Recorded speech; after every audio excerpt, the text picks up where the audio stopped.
Hi guys, welcome back. We just want to share today about evangelism and some lies that we've believed about evangelism that have kept us from sharing our faith. And so I just want to go ahead and share a personal story of mine. My family, there's a whole side of my family that are not Christians and they don't believe in Jesus Christ. I had an opportunity before I left on one of my mission trips to go meet with my grandmother and share my faith with her. And I had a perfect opportunity, but at the time I didn't think it was a perfect opportunity. I thought I need to have just this amazing moment where I have all the right answers and she is just ready to hear it, and she's not going to get offended and hurt, and our relationship isn't going to get cut off. And so instead of sharing the gospel with her when I had the chance, I decided, I'll have a better time later. There'll be another time. I'm going on my mission trip, so my life will show that I believe in Jesus Christ and that He has a transforming power in my life. And so instead of saying the words of the gospel to her, I just thought, well, I'll just let my life show it. And it was a fear of mine. And 3 months later, after that moment, I got an email, and it was saying that my grandmother died unexpectedly. And man, I think the grief was so just painful. I just remember just crying, and the thing that hurt the most was not that my grandmother died. That was horrible, and I was so sad that she wasn't there, but the worst part of it was I knew that she did not have a saving relationship with Jesus Christ, and that I had missed an opportunity to share the gospel. Mm-hmm. And I know that God is so sovereign that He provides so many opportunities for people to come to know Him, but I had a personal opportunity with my grandmother to share the gospel in words, not just in my life, but also in action and through the words of the gospel.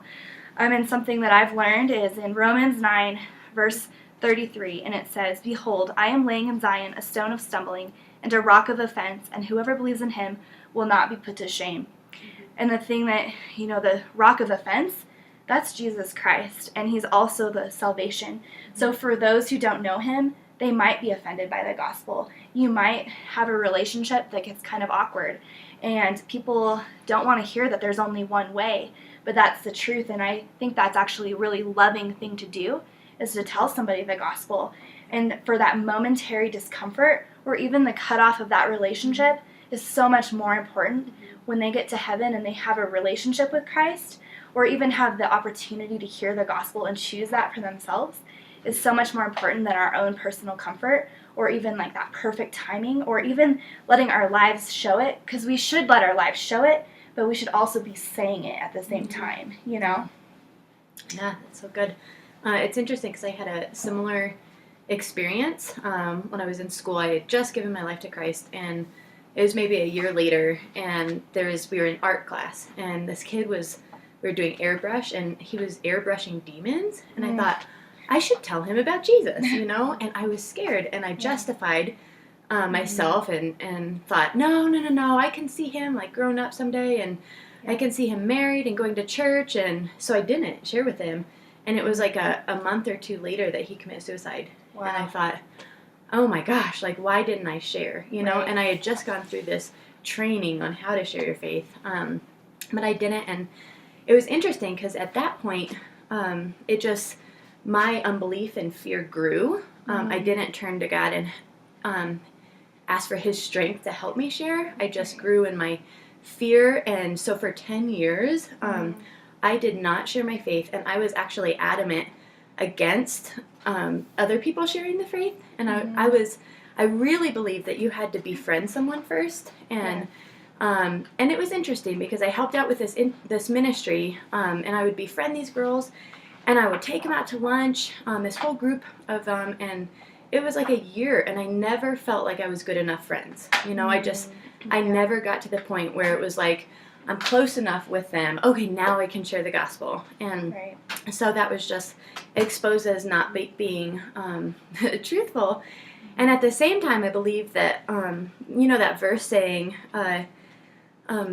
always be ready to give an answer for those who ask you for the hope that you have. Right. I clung to that and was like, I have to be ready because people will ask me. So I didn't think that I should take initiative to share with anybody. I just thought, well, they're supposed to come ask me. Right. And so here I was, 10 years, I was like so angry at people who would share their faith, thinking, great, now I have to like go befriend them and win them over because you have offended them so much by sharing the gospel. I was like really, really hard-hearted. And then I would look around and see other people that were taking initiative to start conversations, that they were actually leading people to Christ. And so I had to compare the fruit, like, wow, I've actually never led someone to Christ. Actually, I've never even shared the gospel with my little theory of waiting for people to come talk to me.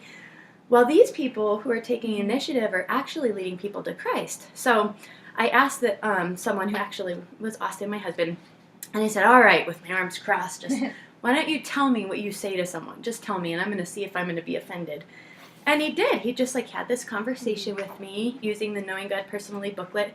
And it was so casual. It was just like a conversation. It wasn't canned, and it convinced me, like, wow, okay, this is right. This is just a conversation with people. I'm not bashing anybody. I'm not forcing anything down their throat. I'm just starting a conversation. And since then, God has allowed me to lead a lot of people to Christ just by initiating, conversations. Yeah, I know. It's so like, I'm so grateful because I got to see that as my example. It was such a blessing, like, as I was being discipled in college, seeing people around me taking the initiative. So it was just like, well, that's just what you do. And it really is like the grace of God. And Laura and I live in Denver, which is, the statistics vary, but basically between 90 and 99% unchurched, meaning that not only are most people not Christians, they don't even know another Christian. So it's really like, if you were to say, like, where's one of the, worst places to share your faith in the United States, like Denver would maybe rank up near the top just because so many people, you would assume, are not open and don't want to know about Jesus. But the reality is that that's just not true. Laura and Hope and I get to share the gospel a ton in our job, and we just have the privilege of taking students and going up to people on campus and just asking, starting to initiate spiritual conversations. And I can't think of any time in the 4 years that I've been doing it where someone has like spit in my face or slapped me, or people that you think are just going to be awful. I remember walking up to this girl one time a few years ago, and she was like kind of scary looking, and for whatever, but I was like, oh, I don't want to walk up to her, but I just thought I should. And she was like, oh, this is so great. I just like love talking about spiritual things. And I think if I had looked at her, in my own strength, I wouldn't have approached her. And then I think of another time I was going out with my friend Nick, and we walked up to this girl and just asked her, like, hey, do you have a couple minutes? We'd love to get your opinion on some spiritual issues.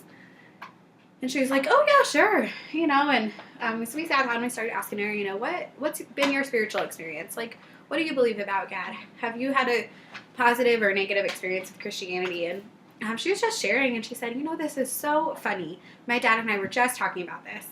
And we're like, oh, cool. Well, I'd love to share this little booklet with you, and we have some resources about that booklet if you want to check them out. But basically, it just shares the gospel. And I was sitting down with her and asking her, have you ever heard this verse, John 3:16? For God so loved the world that he gave his one and only son, that whoever believes in him will not perish but have everlasting life. And she's like, no, I've never heard that. Can you believe that? Someone has never heard John 3:16 living in America. And she had just been talking about it with her dad. She had just been talking about Christianity. And she didn't give her life to Christ then, but we had a great conversation. And we have seen people give their life to Christ after just meeting them for 5 or 10 minutes. And, it really is just this blessing and privilege because people they see you and they see the gospel lived out through you, and they can see that in just a matter of minutes. It's not, just like Laura saying, it's not this issue of having to build tons of friendships. And if you're doing it by the power of the Holy Spirit, with Christ on the throne, like, that's what they're going to see. They will see the fruit of the Spirit lived out through you: love, joy, peace, patience, kindness, goodness, faithfulness, and self-control. And that is attractive, and people can see that just in a matter of minutes. So we really just want to encourage you to take the initiative, whatever that looks like, whether that's someone in your family or a friend or someone that you work with or just some random person. Really take the initiative. One of our favorite definitions of successful evangelism is taking the initiative in the power of the Holy Spirit, leaving the results up to God. So it's not about you, it's all about God. And we're so grateful. So we have a ton of resources, and we'll let you know how to get them. And we just are so grateful. We're praying for you guys. We hope that you guys really get to see God use you as you share your faith. So we love you a ton, and we'll talk to you soon. Bye. Bye.